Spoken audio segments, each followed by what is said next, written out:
Yo, what's going on with y'all? It's your boy NeoXO here to talk about Black Clover episode 159. If you're not already subscribed to the channel, make sure to do that. But getting right into the episode, this was a very enjoyable episode. This episode adapted Black Clover chapter 232 and 233. It's a little different from the manga. They changed a little bit of stuff and, not really too much is different, but it's a different adaptation. So some things are going to be a little bit different, some things are going to be added, and it's not going to be exactly the same. That's why sometimes I tell people you got to read the manga and the anime. But the anime, this episode did a pretty good job. Now, episode 158, everybody was ready for that episode. Episode 158 came with a bang, honestly. Now, this episode was a little more chill, so I don't know how many of you guys was rocking with it, but this episode, it came straight from the manga, so regardless, it's straight from Yuki Tabata. That's what he wanted. So basically, in this episode, we get the cool down of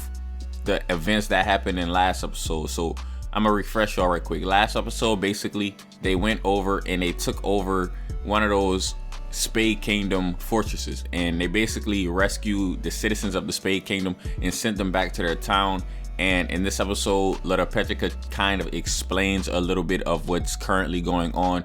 They basically had Noelle send a clone of Undine over to the town, so the same magic that protects the Heart Kingdom is kind of the same magic that's going to be helping that town out, but it's going to be from an Undine clone. So those citizens are safe.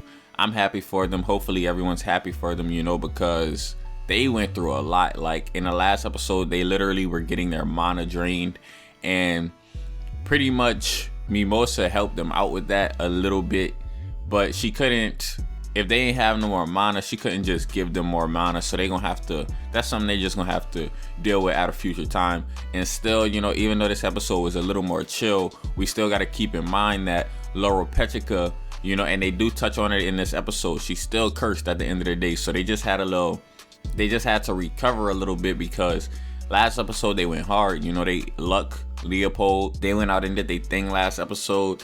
We had Noelle do her thing last episode. Everyone really did their thing last episode, and Asta basically said the same thing. He was like, y'all could chill, y'all could relax for a second, get y'all mana back. And then Asta was like, I'm gonna go do some more work. And I like that. That shows a lot of character from Asta. We know that Asta, that's just the type of person he is. He's a little bit of a workaholic. He just works. And that, honestly, that's inspiring. If you're watching Black Clover, you should honestly be inspired by that, because Asta really just work. He don't take no days off. As far as I can see, like, he literally takes no days off.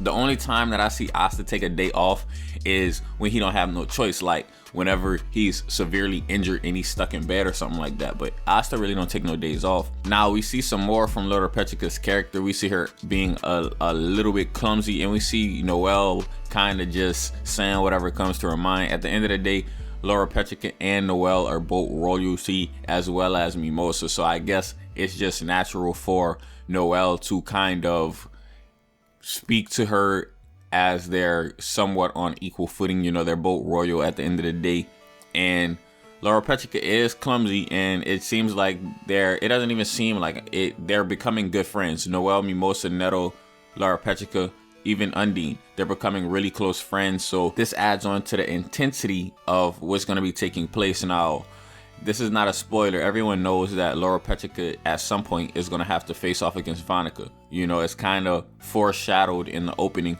And like in the opening, it even says, like, it even shows like Noelle, Mimosa, Nero, Loropetrica. It shows them together. So this episode right here kind of showed a little bit of their bonding time. And what I mean by their bonding time is they basically have like a bath scene. And the bath scene, this is specifically what I was talking about when I said that they're not exactly the same, but they're still similar. They both, like, I guess you could say each one of them has their pros and cons. In the manga, the fan service was hitting in the manga. Y'all know when Tabata feels like it, he'll really throw some fan service in the manga. So I really appreciate the fan service that was in the manga. Now, this episode also has some fan service, but it was more dialogue heavy fan service. It was more along the lines of getting to see these character interactions, because fan service doesn't always have to be something you know, like, I don't know how to really explain it. Y'all, I think y'all know what I mean when I say fan service. So like, fan service doesn't always have to be like it was in a manga. This right here, hearing what they think, you know, kind of these interactions. I really like interactions. I don't really know how everyone is. I know some people aren't gonna like interactions. Some people just want to fight, which is cool, but you know, they got to throw things in there like this for people like me who like interactions, and I know I can't be the only one. So basically, Nero, Mimosa, and Noelle are having these interactions, and Laura Petrica's basically questioning them like, oh, which one of you guys is dating Asta? And of course, we know that Mimosa and Noelle both have a crush. Obviously, Noelle is not going to admit that. At some point in the future, we should see Noelle admitting that, but when I say in the future, I mean like probably in-game Black Clover, honestly. And Mimosa, you know, she blushes up. She's not afraid to say what she thinks about Asta. She says he's sweet and, you know, a gentleman and all that.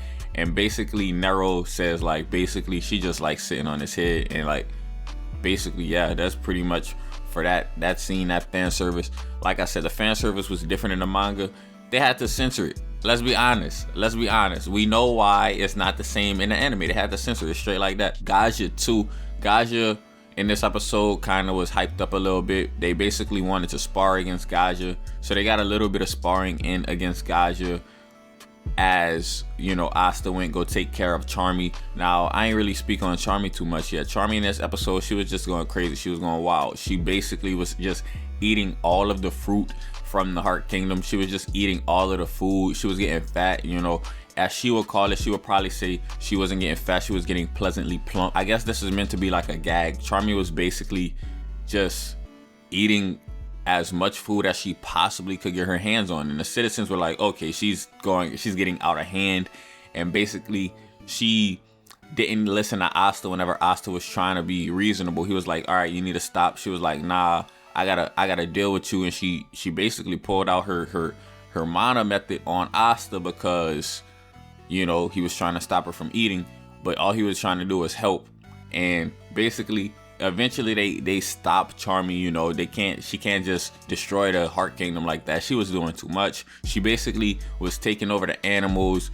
They was following after Charmy. Like she was doing a lot. But basically, Asta, you know, tried to stop her. He couldn't necessarily stop her by himself. So Rill came in to help, and, you know, with the help of Rill, Asta was able to, you know, basically take care of Charmy. They did get some help from the plant spirit guardian also, so that's cool too. And basically, after they finished talking to Charmy, they were basically like, all right, Charmy, do you think of anything else other than eating? And that's when we had a real good transition. We see Charmy thinking like, yeah, sometimes I think about Yuno, and it transfers, like it transitions into Yuno. I thought that was a pretty cool transition right there. And basically, whenever it transitions to Yuno, he's basically going, at that point, he's going into Hage Village. So y'all be getting on me for the way I say Hage or Hage, whatever. I'm gonna pronounce it one of these days. I'm gonna pronounce it consistently. But what had happened was Yuno had heard from a member of the Golden Dawn, and they basically was like reporting to the vice captain, and you could see him once he heard that there was a message from Hage Village. Basically, Yuno got really serious, and he was like, okay, tell me immediately. And like I said, after they dealt with Charmy in the Heart Kingdom, the episode cuts over to, you know, actually going to Hage Village and seeing Ralph. And Ralph is one of the members of the Resistance, as I've been saying for the past couple of weeks. Go back and watch some of the old videos, but Ralph is one of the members from the Spade Kingdom's Resistance, and basically he lays a bombshell on Yuno. He basically tells Yuno, you are the prince of the Spade Kingdom, and that's basically where the episode ends off at. And also, it kind of transitions into the ending. I know some of y'all skipped the ending, but I'm gonna just touch on it. Like, we basically see Asta and Yuno as babies. We see that often. I feel like they're connected by fate, especially since they show this so often, and especially considering the way that Yuno got into the Clover Kingdom, which will be explained more in last episode, because this episode kind of left off with the cliffhanger of finding out he's the prince of the Spade Kingdom. Overall, I think this was a pretty enjoyable episode. I'm not gonna lie and say it was better than episode 158. Episode 158 adapted 3 chapters. This one adapted 2 chapters, and the chapters that 158 adapted were just more intense. So I kind of liked 158 a little bit more than this episode. However, this episode, like I said, was enjoyable. The animation, pretty good. It's not as good as 158, but I would rather the intense episodes have better animation than the chill episodes. So since this episode was so chill, it's cool to not have that Sakuga animation. That's basically all I have for this episode. So hopefully you guys enjoyed the video. And if you did, go ahead and leave it a thumbs up, comment, and subscribe. As always, it's been your boy NeoXO, and I'm out.